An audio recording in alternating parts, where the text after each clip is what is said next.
ֆիզիկական եւ հոգեկան առողջության հիմքում բժշկական գրագիտությունն է։ Ես առողջ եմ, երբ տեղեկացված եմ։ Ողջույն հարգելի ունկնդիրներ, Հանրային ռադիոյի եթերում ենք, ես առողջ եմ հաղորդման շրջանակում եւ առաջիկա 30 րոպեներին ձեզ համար կաշխատի Լուսի Քոչարյանը։ Հիշեցնեմ, որ մեզ կարող եք հետևել նաեւ armradio.am կայքի on-line ռեժիմով, live stream-ի տարբերակով, տեսագրություն ձայնագրությունները տեղադրվում են այս նույն կայքում, ես առողջ եմ բաժնում, եւ կարող եք միանալ մեզ Facebook-յան հարթակում հայատար գրված Հայաստանի Հանրային ռադիո Facebook-յան էջով։ Այստեղ մենք տեսանելի ենք կրկին live stream-ի տարբերակով։ Նշեմ, թե ում հետ ենք այսօր զրուցելու գլխուղեղի ուռուցքների, դրանց տեսակների եւ գործիքային հետազոտությունների վերաբերյալ։ MIPS կենտրոնի ռադիոլոգ Գևորգ Ղարիբյան, ողջույն։ Բարև ձեզ։ Եվ Անարջանի անվան ուռուցքաբանության ազգային կենտրոնի նյարդավիրաբույժ ուռուցքաբան Աննա Կիզոկյան, ողջույն։ Ողջույն։ Շնորհակալություն թեմայի քննարկման համաձայնելու համար։ Այսօր փորձելու ենք ներկայացնել հանրությանը, թե գլխուղեղի քաղցկեղ ինչ է նշանակում, գլխուղեղի ուռուցքներ ինչ են նշանակում, մարդիկ հաճախ, ինչպես մեր հյուրը եթերից առաջ ասաց, որ շփոթում են եւ այստեղ կարիք կա մանրամասնելու եւ իհարկե այդ տարբեր տեսակի ուռուցքները ինչ գործիքային հետազոտություններով են տեսանելի, ինչ է երևում, ինչպես մարդիկ ասում են, պատկերներում եւ ինչպես են օգնում թերապևտներին եւ վիրաբույժներին։ Եվ այսպես վերջերս ավելի հստակ հունիսի 4-ին մենք նշում էինք անվանում է այսպես էր գլխուղեղի քաղցկեղի իրազեկման օր։ Ինչ կասեք, մենք ինչպես հասկանանք այս անվանումը։ Նախ ասեմ, որ գլխուղեղի ուռուցքները պետք է տարանջատել առաջնային եւ երկրորդային։ Առաջնային ուռուցքները նրանք են, որոնք առաջանում են բուն գլխուղեղում նյարդաբջիջներից տարբեր կամ աճում են ուղեղի թաղանթից կամ գանգի հիմի ոսկորներից ներաճով դեպի ուղեղանյութ։ Եվ երկրորդային ուռուցքներ, այդ դրանք արդեն այն ուռուցքներն են, որոնք մետաստազավորում են դեպի գլխուղեղ որևիցե օրգան համակարգի չարորակ քաղցկեղային ուռուցքների ժամանակ։ Քաղցկեղ բառը անվանում ենք այդ պարագայում։ Փաստորեն միայն երկրորդայինի դեպքում է քաղցկեղը adekvat, այսպես անվանել, իսկ եկեք հերթով անդրադառնանք, որովհետև մենք այսօր փորձելու ենք քննարկել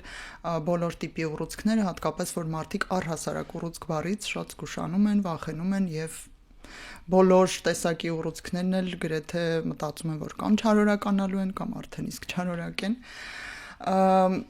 Առաջնային ուռուցքների մասին ինչ ամենակարևոր տեղեկություն կուզեիք փոխանցել մարդկանց։ Առաջնային ուռուցքները գլխուղեղի լինում են բարորակ եւ չարորակ։ Ընդհանուր ուռուցքային հիվանդությունների տոկոսից եթե հաշվենք, իրանք զբաղեցնում են 2%-ը։ 100,000 բնակչության քանակից իր հայտնաբերումը կազմում է մոտավորապես 9.7-ից 12-13% տարբեր երկրներում։ Հայաստանի Հանրապետություն տվյալներով եթե հաշվենք, անցած տարի վակը տրվածքով 100,000 բնակչի վրա հայտնաբերվել է 12 դեպք։ Տարեկան հայտնաբերված առաջնակի ուռուցքների քանակը մոտավորապես 275-ն են անցած տարվա կտրվածքով։ Դա առաջնակի չարորակ ուռուցքների մասին է խոսքը գնում։ Որոնք քաղցկեղ մենք չենք անվանում։ Որոնք քաղցկեղ չենք անվանում։ Դրանք լինում են բարորակ եւ չարորակ։ Չարորակը հենց քաղցկեղը չի։ Չարորակը, նայեք, գլխուղեղը ինքը ունի շարակցական հյուսվածք։ Քաղցկեղ անվանում են այն բջիջը, որը առաջացնում է ուռուցք որևիցե օրգան համակարգում շարակցական հիմնական հյուսվածքներից եւ տարածվում է դեպի գլխուղեղ։ Դա կարող լինի կրծքագեղձի ուռուցքները, երիկամի, թոքի, մելանոմաները, մաշկի ուռուցքները, որոնք ամենաչարորակն են եւ ավելի շատ են մետաստազավորում դեպի գլխուղեղ։ Բուն գլխուղեղի ուռուցքները, բարորակները, դրանք մինինգիոմաներն են, որոնք աճում են թաղանթից գլխուղեղի, հիպոֆիզի ադենոմաները, կրանիոֆարինգիոմաները, չարորակների շարքից ամենաշատը դրանք գլիոբլաստոմաներն են եւ անապլաստիկ աստրացիստոմաները, որոնք կազմում են ընդհանուր թվի 30-35% չարորակ ուռուցքների եւ ավելի հաճախ հանդիպողներն են, որոնք ունեն ինֆիլտրատիվ աճ հարակից ուղեղանյութ, բջջանք, անոթների շուրջ եւ ունեն ավելի ագրեսիվ ընթացք։ Կրկման հավանականությունը գլիոբլաստոմաների ստատիստիկայի հեռացումից հետո քիմիոթերապիայի ճառագայթից հետո, որոնք հանդիսանում են 3 հայտնի բուժման եղանակները, հիմա գործող։ Ես չեմ նաև անդրադառնում նորագույն մեթոդների բուժման, որը դեռ Հայաստանի Հանրապետությունում չեն կիրառվում գլխուղեղի ուռուցքների ժամանակ, դա տարգետ թերապիան կամ իմունոթերապիան, որը հուսամ շուտով կկիրառվի։ Կրկնման հավանականությունը գլիոբլաստոմաների դա 6-ից 18 ամսվա կտրվածքն է կազմում, այսինքն անվանել իրեն չարորակ, այո, դա ճիշտ է։ Իսկ մենք կարող ենք փոփոխություններից, գանգատներից, ինչ որ նշաններից հիմա խոսել եւ բարորակների համար եւ չարորակների, իսկ հետո արդեն հենց քաղցկեղին էլ կանդրադառնանք առավել մանրամասն։ Տարանջատել ըստ կլինիկական նշանների դա բարորակ է թե չարորակ հնարավոր չի, որտեվ կա երկու տիպի սիմպտոմատիկա՝ ընդհանուր ուղեղային եւ ֆոկալ, այսինքն ըստ տեղադրության, որ բիլթը, որ մասը պատասխանատու ինչ ֆունկցիայի համար դրա խախտման արտահայտման ձևերը առաջացնում են ֆոկալ սիմպտոմատիկա։ Ընդհանուր ուղեղային սիմպտոմատիկան դա գլխացավերը, սրտխառնոցը, գլխապտույտները, փսխումները, իսկ ֆոկալ սիմպտոմատիկան ըստ տեղադրության դա կարող լինի կոգնիտիվ խանգարումներ, խոսքի խանգարում, բնավորության խանգարում, հիշողության խանգարում, կախված թե որ բիլթում է գտնվում նաև հակառակ կողմի հեմիպարես, այսինքն թուլություն, թմրացությունով, հավասարակշռության խանգարումներ, կոորդինատոր խանգարումներ, որոնք բնորոշ են հետին գանգափոսի ուռուցքներին կամ ճակատային բլթերում գտնվող ուռուցքների։ Եթե դա խոսում ենք բարորակ ուռուցքների մասին, օրինակ հիպոֆիզի ադենոմաների մասին, գանգատները սկսվում են հորմոնալ շեղումներով, տեսողության վատացումով, տեսադաշտերի նեղացումով, այսինքն հնարավոր չէ ըստ սիմպտոմատիկայի տարանջատել դա բարի ուռուցք է թե չար։ Այս դեպքում մենք արդեն ուղղորդում ենք դիագնոստիկայի, ոսկե ստանդարտ հանդիսացող մեթոդներից է դա համակարգչային շերտագրումը եւ MRT-ն, որը հանդիսանում է գլխուղեղի ուռուցքների հայտնաբերման ոսկե ստանդարտը։ Փաստորեն, եթե այս գանգատները նույնիսկ չեն ցույց տալիս բարորակ է թե չարորակ, ու ես իմ կողմից էլ կավելացնի, որ դրանք շատ հեշտ է շփոթել ամենատարբեր խնդիրների հետ, օրինակ սկսած հոգեբանական խնդիրներից մինչև տարբեր վիրուսից կարող է գլխացավ, գլխապտույտ լինել, ինչից որ ասես։ Ինչպես կարելի է տարբերակել, որ մենք խնդիր ունենք հենց սրա հետ։ Միգուցե տևողությունը հուշի մարդուն։ Երբեմն մարդիկ այս գանգատներով ամիսներով ապրում են եւ մտածում են դե լավ թուլություն է կանցնի էլի կամ գլխացավ է կանցնի։ Դրա համար գոյություն ունեն բժիշկներ, նյարդաբաններ, շատ դեպքերում մեր բնակչությունը նաեւ միանգամից դիմում է վիրաբույժներին խորհրդատվության, որտեղ բացի գնահատման գանգատ, տևողություն, այսինքն անամնեզ իր երկարատևություն իհարկե անպայման որոշվում է նյարդաբանական ստատուսը։ Դա նեղ մասնագետների կողմից որոշվում է եւ եթե իմ նշած բոլոր գանգատների համակցումը մասնագետը որոշում է, որ պետք է լրացուցիչ հետազոտության ուղարկի, իհարկե անպայման ուղարկում է։ Եկեք երկրորդային տեսակից, այսինքն հենց քաղցկեղից էլ խոսենք, որ օրգան համակարգերից են ամենահաճախը հասնում գլխուղեղ կամ առաջինը ազդում հենց գլխուղեղի վրա, այսպիսի ինչ որ ստատիստիկայի հորիզոնականներ կան, թե ոչ։ Իհարկե կան, ամենաշատը հակում ունեն գլխուղեղ տարածվել թոքի ուռուցքները, կրծքագեղձի, մելանոման եւ երիկամնի քաղցկեղը ամենաշատ տարածվածության այդ 4 տիպի ուռուցքների պարագայում է լինում։ Իհարկե կան եզակի դեպքեր, մի քանի տարվա կտրվածքներ, որ դա կարող լինի եւ արգանդի վզիկի քաղցկեղը եւ կոլորեկտալ քաղցկեղը, գոյություն ունեն հատուկ երակային համակարգեր, որոնք տարածվում են որովայնի խոռոչից ուղիղ առանց թոքային հյուսվածքեր զարկերակ մտնելով եւ տարածվելով դեպի գլխուղեղ, դա կոչվում է պարադոքսալ Բեթսոնի ճանապարհը, բայց դա եզակի դեպքեր են, հիմնականում իմ նշածն է կրծքագեղձ, թոք, երիկամ եւ մելանոմա։ Փաստորեն, եթե օրինակ ախտորոշվում է թոքերի քաղցկեղ, միանգամից պետք է գլխուղեղի բուժումը սկսելուց առաջ որևիցե մասնագետի մոտ ուղղորդելուց կամ նույն մասնագետը ուռուցքաբանը ինքը պարտադիր պրոտոկոլով պետք է կատարի գլխուղեղի հետազոտություն։ Սկսվում է կատե հետազոտությամբ, բայց հիմնականում էլի եմ կրկնում ոսկե ստանդարտ է հանդիսանում MRT-ն, որտեղ շատ դեպքերում փոքր չափսերի մետաստատիկ ուռուցքները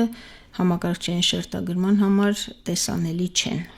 Այսինքն երկրորդայինի դեպքում հատկապես MRT-ն կոնտրաստավորման։ Այո, եկեք հիմա արդեն առավել մանրամասն շեղվենք դեպի գործիքային հետազոտությունները, որոնք օգնում են ճշգրիտ ախտորոշում ունենալ, ու հետո արդեն էլի կանդրադառնանք ձեզ, թե որ փուլում ինչպիսի թերապիա է առաջարկվում կամ վիրահատություն է առաջարկվում ուռուցքաբանության կողմից։ Առաջինը երևի բարորակ եւ չարորակ ուռուցքներին անդրադառնանք Սրանց դեպքում կրկին MRT է արվում։ Այո, նախ ուզում եմ եւս մեկ անգամ հիշեցնել ինչ է MRT-ն։ MRT-ն դա ուղղակի պատկերներ ստանալու ախտորոշման մեթոդ չէ, այլ մուլտիպարամետրիկ հետազոտության մի հետազոտություն է, որը հնարավորություն է տալիս դետալիզացնել գլխուղեղը, իր առանձին կառույցները եւ ստանալ տարբեր ռեժիմներով բազմահատույթային պատկերներ, էլի։ Եվ գլխուղեղի ուռուցքների ախտորոշման համար ոսկե ստանդարտ է համարվում MRT-ն, թույլ է տալիս գնահատել, պատկերավորել, տեսնել չափսերը, առաջնակի ուռուցքների, երկրորդային ուռուցքների տարբերակում անել, տեսնել չափսերը, գնահատել սահմանները, արդյոք կան ներգրավվածություն այլ ֆունկցիոնալ կառուցվածքների մեջ, անոթներ, կարող են ներաճել, տարածվել, ինվազիայի ենթարկել անոթները, ինչպես նաև գրեթե միշտ կիրառում է կոնտրաստային նյութը եւ գնահատում ենք ուռուցքների անոթավորումը։ Ինչի համար է շատ կարևոր կոնտրաստավորումը հենց գլխուղեղի MRT-ի համար։ Գլխուղեղի ուռուցքներում տեղի ունեցող բոլոր այդ միկրոկառուցվածքային փոփոխությունները գնահատելու հյուսվածքները տարբերակելու համար դետալիզացիան այդ հյուսվածքային դետալիզացիան ապահովելու համար գրեթե միշտ անհրաժեշտ է կիրառել կոնտրաստավորում։ Իսկ առանց կոնտրաստավորման փաստորեն չեք աշխատում։ Չէ, տեսնում ենք հյուսվածքը, տեսնում ենք գոյացություն իր սահմանները, բայց կոնտրաստավորումում գնահատում ենք լիարժեքությունը, ինվազիաները հարակից հյուսվածքների կան, չկան, սահմաններն են ավելի հստակեցվում։ Բժիշկը նշեց, որ տարբեր հատվածներ կարող է պետք գալ ուսումնասիրել, օրինակ, չգիտեմ, հիպոֆիզը, առանձին ինչ-որ այլ հատվածներ, արդյոք սրանց համար գործում է նույն ռեժիմը MRT-ի, թե տարբեր ծրագրեր են կիրառվում։ Ոչ, եթե խոսում ենք հիմա հիպոֆիզի մասին, հիպոֆիզի գոյացությունը միկրոադենոմանները, մակրոադենոմանները գնահատելու համար կատարվում է հատուկ թիրախային հետազոտություն հիպոֆիզի համար։ Նույն MRT սարքավորումով, նույն կոնտրաստնյութով, ուղղակի այս դեպքում արդեն ռեժիմները, այդ ռեժիմների պրոյեկցիաները տարբեր են։ Ծրագրերը, որոնք որ կիրառվում են, տարբեր են եւ դրանից կախված հետազոտության ժամանակներն է տարբերվում, կարող է տևել 40-50 րոպե մինչեւ 1 ժամ։ Ուրիշ ինչ հատված եք հատուկ ռեժիմով կատարում սովորաբար։ Սովորաբար հիպոֆիզից բացի մնացած գոյացությունների դեպքում կիրառվում են ուղղակի ռեժիմները կարող են տարբերվել, հավելյալ ինչ որ ռեժիմներ ավելանան, որպեսզի Բայց ընդհանուր առմամբ կոչում ենք գլխուղեղի MRT։ Այո, գլխուղեղի։ Հիպոֆիզի դեպքում ուղղակի նշվում է, որ կատարվում է հիպոֆիզի թիրախային հետազոտություն։ Լավ, իսկ երկրորդային, այսինքն հենց քաղցկեղի դեպքում կրկին նույն կերպ է հետազոտվում գլխուղեղը եւ այս դեպքում ինչ եք տեսնում, ինչ եք կարողանում տարբերակել։ Գլխուղեղի MRT-ն երկրորդային ուռուցքների դեպքում նախ թույլ է տալիս վաղ հայտնաբերել փոքր չափսերի դեպքում միլիմետրերի հասնող չափսերից։ Այսինքն եթե մետաստազը շատ չնչին դեռևս ինվազիա ունի, դուք դա տեսնում եք։ Վաղ հայտնաբերման համար MRT-ն շատ կարևոր հետազոտության մեթոդ է եւ այդ կոնտրաստավորման ձևով, տեսակով, այդ կոնտրաստավորման բնույթով գնահատում ենք առաջնային է, երկրորդային է, նույնիսկ այդ տարբերությունը եք տեսնում, մոռացա նշեմ նախորդ անգամ, ցանկանում եմ ավելացնել, որ կոնտրաստավորման կարողանում ենք տարբերակել ինչպես նաև տեսնում ենք քանակը, քանի հատ են, որ կենտրոններն են մոտիկ, ինչ տեղակայում ունեն, տարածվածությունը, հարակից այտուցը, գլխուղեղի նյութի հարակից այտուցները եւ MRT-ով դինամիկ գնահատում ենք, բուժման արդյունավետությունը, այսինքն օգնում է MRT-ն բժիշկին պլանավորել եւ ընտրել բուժման մարտավարությունը եւ ինչպես նաեւ ամբողջ բուժման ընթացքում MRT-ով կատարում ենք նրա դինամիկ հսկողությունը։ Ինչ փոփոխությունների ենթարկվեց չափսերի, կառուցվածքի այտուցները ավելացան, պակասեցին, չափսերը մեծացան, փոքրացան, տարածվածությունը եւ այլն։ Մի փոքր տեխնիկական պահերն էլ քննարկենք, կարծում եմ բոլոր ունկնդիրներին կհետաքրքրի գլխուղեղի սովորական գլխուղեղի MRT-ն որքան է տևում, հատուկ նախապատրաստություն ուզում է թե ոչ եւ թիրախայինների մասին էլ խոսենք, ինչ կասեք։ Գլխուղեղի MRT-ն որպես այդպեսին հատուկ նախապատրաստական աշխատանքներ պետք չեն։ Ուղղակի պետք է մաքսիմալ անշարժ պարկել, որպեսզի աղավաղումներ մեր պատկերներում չստացվեն։ Մնացած դեպքերում էական տարբերություններ չկան, ժամանակը 40 րոպեի, 50 րոպե կարող է տևել։ Հիպոֆիզի դեպքում ուղղակի ռեժիմները մի փոքր այլ են, ժամանակն էլ մի փոքր ավելանում է, կարող է մինչև 1 ժամ հասնել։ Երբեմն հարկ է լինում տարբեր ռեժիմներ, տարբեր պրոյեկցիաներով կրկնել կամ ավելացնել ռեժիմներ, որպեսզի բարձր դետալիզացիա ստանանք ինվազիաները գնահատելու համար։ Ուրիշ կարևոր բան կա իմանալու համար ունկնդիրների։ Ես ուղղակի ուզում էի նշել, որ վաղ գանգատների դեպքում վաղ ախտորոշման համար նախ պետք է դիմել։ Ինչու է կարևոր այդքան վաղ ախտորոշումը։ Ռադիոլոգները շատ են դրան անդրադառնում, իհարկե բժիշկները եւս։ Իհարկե։ Վաղ ախտորոշումը թույլ է տալիս ունենալ արդյունավետ բուժում։ Վաղ հայտնաբերեցինք, արդեն դուք մտածում եք բուժման մասին նախապես, որքան վաղ կան, իսկ հնարավոր է, որ գանգատները նկատելիս մարդը միանգամից գա MRT անելու, թե դա իմաստ չունի եւ ցանկալի չէ։ Իհարկե ցանկալի է, որ հատուկ ցուցումով եւ թիրախային ճիշտ հետազոտություն կատարվի, բայց շատ հաճախ մարդիկ ունենալով տարբեր վախեր, որ կարող է լինել շատ հաճախ է լինում, երբ որ կա ժառանգական ֆակտոր ծնողների մոտ եղել է եւ նրանք ունեն մտավախություններ, այդ դեպքում գալիս են հետազոտվելու։ Իսկ դուք անամնես հավաքում եք, օրինակ, եթե մարդն առաջին անգամ ձեզ մոտ է հայտնվել, այլ ոչ թե բժշկի մոտից է եկել։ Գանգատները լսում են, գանգատների հիման վրա կատարում հետազոտություն եւ արդեն եթե հայտնաբերում է խնդիր, ուղղորդվում կոնկրետ մասնագետի մոտ։ Ուզում եմ նշել եւս մեկ անգամ, որ MRT-ն ոչ ճառագայթային, ոչ ինվազիվ հետազոտության մեթոդ է։ Սա անպայման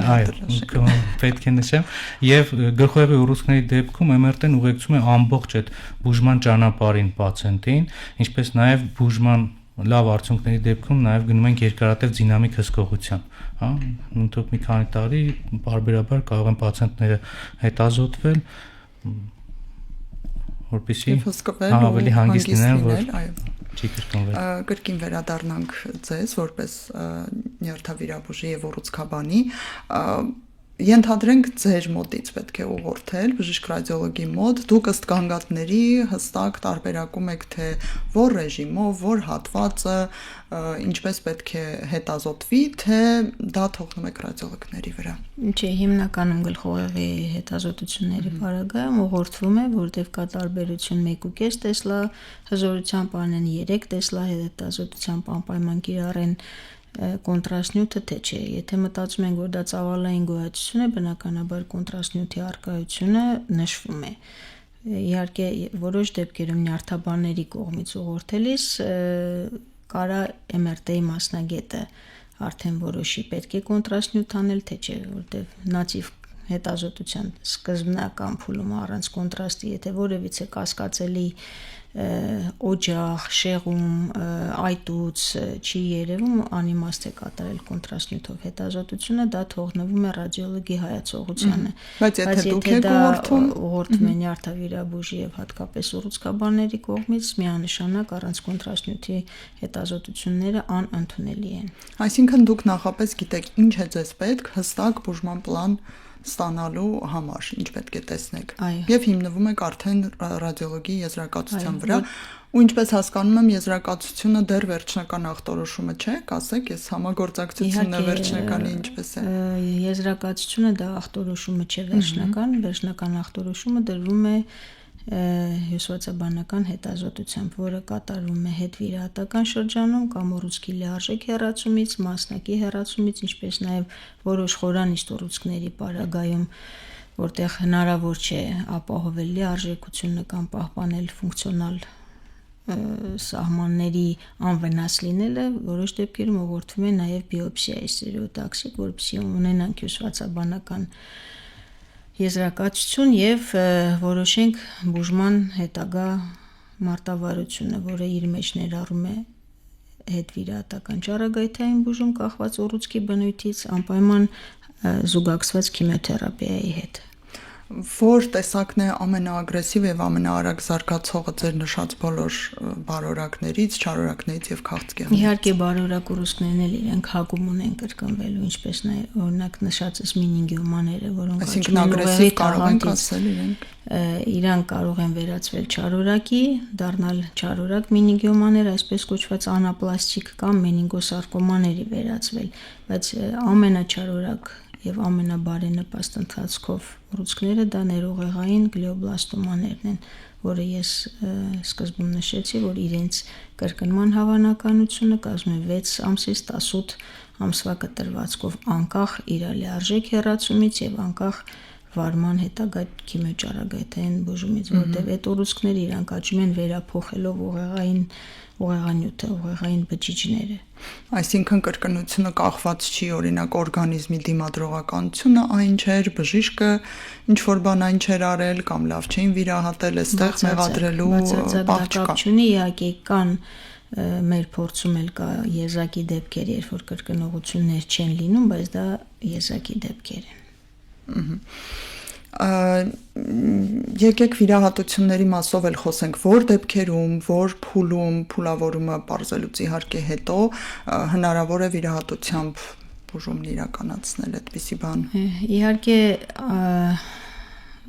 վիրահատությունն հնարավոր է միշտ հիմնականում չհաշված այն խորանիստ միջին ստրուկտուրաներում գտնվող ուռուցքների պարագայում կամ ներաճով խոսքը դեռ հիմա առաջնային ուռուցքների մասին է,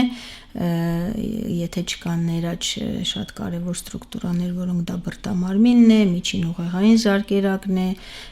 որոնց վնասումը կարող է բերել լետալ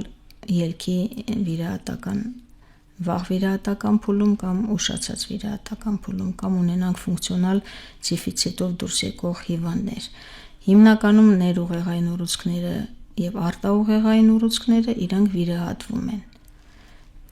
Ինչ վերաբերում է երկրորդային գլխուղեղի ուռուցքներին, հիմնականում վիրահատում են, եթե կա 1 կամ 2 մետաստազ իրար մոտ գտնվող կամ 2 օջախ, որը գտնվում է տարբեր կիսագնդերում եւ հիվանդի ընդհանուր սոմատիկ վիճակը այնպիսին է, որ ինքը կտանի այդ վիրահատությունը։ Դա ով է որոշում։ Դա որոշում է առաջի հերթին վիրաբույժը, նյարդավիրաբույժը, պատկերների վրա հիմնվելով գոյություն ունի տումոր բորդ հասկացողություն, դա մասնագետների խումբ է, որը ներառում է իր մեջ վիրաբույժ, քիմիոթերապևտ, ճառագայթաբան, ուռուցքաբան, որոնք համատեղ որոշմամբ որոշում են հիվանդի վարման հետագա բուժման մարտավարությունը եւ իր հերթականությունը։ Իսկ եթե օրինակ հստակ հակասություններ կան մասնագետների կողմից, եկեք նաև նա կամ հակառակը հերթականության, լոգիստիկայի կամ առաջնահերթության մեջ եթե տարբերություններ լինում, ինչ է կանում։ Եթե խոսում են գլխուղեղի մետաստատիկ ախտահարման մասին, գլխուղեղում առկա ուռուցքները հանդիսանում են խոչընդոտ հետագա հիվանդի վարման տակտիկան եւ ընդհանրապես իր ընթացքի համար։ Եթե ուռուցքները մեծ են, այսինքն իրանք 2 սանտիմետրից ավել են եւ դա վիրահատական դեպք է, ցանկալի է իհարկե ստեղծել նախապայման ուռուցքը հեռացնել, վերացնել հիվանդի նյարդաբանական սիմպտոմատիկան, որպեսզի տանելի լինի հետագա քիմիոթերապիան եւ ճառագայթային բուժումը։ Իհարկե կան դեպքեր, երբ որ բազմակի են մետաստազները, 10-15 եւ ավել, փոքր չափերի պարագայում ուղղորդվում են անպայման ճառագայթային բուժման։ Հետո նոր վիրահատության, թե միգուցե վիրահատություն արդեն այդ պարագայում բազմակի մետաստազավորման ժամանակ չի արվում, կատարվում է ճառագայթային բուժում կամ ամբողջ գլխուղեղի կամ ստերեոտաքսիկ փոքր ուռուցքների պարագայում ճառագայթվում է ամբողջ այդ մետաստատիկ ախտահարումը, մինչև 3 սանտիմետր ուռուցքների պարագայում հետո բուժումը շարունակում է քիմիոթերապիայով։ Մի հարց էլ ձեզ որպես ռադիոլոգի, որ դեպքերում է բացի MRT-ից միգուցե կարիք լինում համակարգչային տոմոգրաֆիա միացնել այդ հետազոտության գործիքակազմին, այդպիսի դեպքեր լինում են։ Իհարկե, բնականաբար լինում են, հաճախ առաջանում է կարիքը ոսկրային կառույցների դետալիզացված գնահատման համար, ինչպես նաև անոթային կառուցվածքներ, օրինակ անևրիզմաների դեպքում կատարվում է համակարգչային տոմոգրաֆիա եւ համադրում ենք այս հետազոտության մեթոդները ու ստանում վերջնական պատկերները։ Իսկ փոխարինում են իրար այս երկու մեթոդները, թե հստակ այդ մասին շատ կարծրատիպային մոտեցում կա, որից չի լինի մեկը անենք, մյուսը չանենք կամ այս մեթոդները չեն փոխարինում իրար, այլ մեկը մյուսին լրացնում են, ինչպես նշեցի, արդեն օրինակ կարող է կատեն օգնել ոսկրային կառույցների դետալիզացված գնահատման համար, հա, տեսնենք այդ ոսկրեր դեպի ներաճ կա, ինչ որ ռեմոդուլյացիաներ, ռեմոդելավորումներ առաջացրել են, դեֆորմացիաներ առաջացրել են այդտեղ թե չէ, այդ ժամանակ օրինակ մենք դիմում ենք կատեին եւ այդ երկու մեթոդների արդյունքները համադրելով տալիս վերջնական եզրակացություն։ Մի քանի կարծրատիպային մտքեր եմ ուզում անդրադառնալ գլխուղեղի տարբեր տեսակի ուռուցքների վերաբերյալ, որ պատտվում են ուղակի մարդկանց մեջ եւ հիմա ձեզնից կամ հերքում կամ հաստատում ստանենք։ Ճիշտ է, որ գլխուղեղի վիրահատությունները ամենաբարձրն են եւ ամենավտանգավորը։ Իհարկե, հաշվի առնելով անատոմիական կառուցվածքը գլխուղեղի ընդհանուր նյարդային կենտրոնական համակարգի, իհարկե ոչ թե նրա համար, որ ես նյարդավիրաբույժ եմ, դրա համար դա համարվում է բժշկության մեջ, ինչպես նաև կարդիովիրաբուժությունը ամենաբարձր ճյուղերից մեկը։ Փաստորեն սա միֆ չէ։ Դա միֆ չէ, որտեվ ամեն մի միլիմետր գլխուղեղում ունի իր ֆունկցիան, իր դերը, իր նշանակությունը։ Ճիշտ է արդյոք, որ գլխուղեղի վիրահատություններում ցավի հատկանիշը որպես այդպեսին չկա կամ ուժեղ չի եւ հնարավոր է օրինակ ոչ ընդհանուր նարկոզով իրականացնել։ Այո, բուն գլխուղեղը ինքը ունի ցավային ռեցեպտոր, ցավային ռեցեպտորները առկա են ուղեղի թաղանթի կարծրենուն, միջև այդ ստրուկտուրան նաև վերնոսկրն է ցավային ռեցեպտորներով հարուստ ստրուկտուրան, բուն գլխուղեղը ուղեղանյութը չի ցավում։ Եվ այդ դեպքում ինչպես է կանցկայացնում վիրահատությունը, ինչպես է իրականացնում։ Մենք անում ենք ընդհանուր անցկայացում։ Ամեն դեպքում ընդհանուր անցկայացում։ Ուռուցքների հեռացման ժամանակ այո կա հասկացողություն ֆունկցիոնալ նյարդավիրաբուժություն, երբ որ հիվանդը պետք է արթուն լինի, վիրահատության ընթացքում կարող է մասնակի իրան արթնացնել եւ ստուգել շարժողական կենտրոնների մոտ աշխատելու պարագայում արդյոք տուժում է այդ կենտրոնը, եթե այդ մասը հեռացնես թե չէ, ինչպես նաև ֆունկցիոնալ նյարդավիրաբուժությունը դա Պարկինսոնի հիվանդության վիրաբուժական բուժման եղանակի ժամանակ է կիրառում եւ էպիլեպսիայի որոշ դեպքերում։ Այդ դեպքում հիվանդը իհարկե մասնակի արթուն է լինում կամ իսկապես այդ սահմանային վիճակները, ինչպես հասկանում եմ, անխուսափելի են եւ իսկապես ամենաբարձր ճյուղերից մեկն է դարձնում։ Նաև ճիշտ է, որ գլխուղեղի ցանկացած ուռուցքի արկայությունը բարձրացնում է ռիսկը հոգեկան առողջության խնդիրների համար, այսինքն որ եթե կա, ուրեմն վաղ թե ուշ մեծ է ռիսկը հոգեկան որևէ բացարձակ չէ, միայն ճակատային բլթերում գտնվող ուռուցքների պարագայում այն հատվածներում, որոնք պատասխանատու են մնեսիկ կարգավորման համար, այսինքն բնավորության եւ հոգեկան վարքագծի համար, այդ պարագայում կարող է այո, առաջի ախտանշանը լինել հիվանդի հոգեկան վարքագծի խանգարումը, որը ստիպում է հարազատներին դիմել բժշկի եւ ախտորոշել ուռուցքը, բայց ընդհանուր ոչ իհարկե գլխի ուռուցքները դա չեն բերում հոգեկան առողջության խաթարմանը։ Եվ իհարկե շատ անհանգստացնող հարցերից մեկը ճիշտ է, որ քաղցկեղների տեսակները եւ առանձնահատուկ գլխուղեղի տարբեր տեսակի ուռուցքները, չարորակները եւ քաղցկեղները հնարավոր չէ կանխարգելել ոչ մի կերպ, որ անիմաստ է ինչ որ մտածել նույնիսկ այդ ուղղությամբ, սա ճիշտ է թե ոչ։ Կանխարգելել կարելի է ընդհանուր քաղցկեղային հիվանդությունը նախաքաղցկեղ փուլում, այսինքն մշտական բժիշկների հսկողության տակ լինելու պարագայում կարող է քաղցկեղը գտնել նախաքաղցկեղ կամ առաջի երկրորդ փուլում եւ բուժել լիարժեք, այսինքն առողջացնել հիվանդին այդ պարագայում մետաստատիկ ախտահարման մասին խոսք ընդհանրապես չի գնում։ Ինչ վերաբերում է ուռուցք գլխուղեղի առաջնային ուռուցքների պարագայում, դժվար այդ կանխարգելումը կատարվի։ Այսինքն մենք երբեք չգիտենք խնդիր կունենանք այստեղ, թե ոչ։ Մարդը երբեք չգիտի, իսկ ժառանգական գործոնը այստեղ շատ է աշխատում, թե առաջնային ուռուցքների պարագայում չի աշխատում։ Իհարկե կան ուռուցքների տեսակներ, որ առաջացնում են գենային մուտացիաներ, դա արդեն որոշվում է վիրահատությունից հետո, բայց նախա մուտացիաները առաջնային ուռուցքների հայտնաբերման պարագայում դեռ ոչ։ Շնորհակալություն այս տարածված հարցերին հստակ պատասխանելու համար։ Մենք զրուցեցինք MIPS կենտրոնի բժիշկ ռադիոլոգ Գևորգ Ղարիբյանի եւ Անարջանի անվան ուռուցքաբանության ազգային կենտրոնի նյարդավիրաբույժ ուռուցքաբան Աննա Կիզոկյանի հետ։ Ձեզ համար աշխատեց Լուսի Քոչարյանը։ Շնորհակալ եմ ձեզ այս հետաքրքիր հարցազրույցի համար եւ ցտեսություն բոլորին։ Ֆիզիկական եւ հոգեկան առողջության հիմքում բժշկական գրագիտությունն է։ Ես առողջ եմ, երբ տեղեկացված եմ։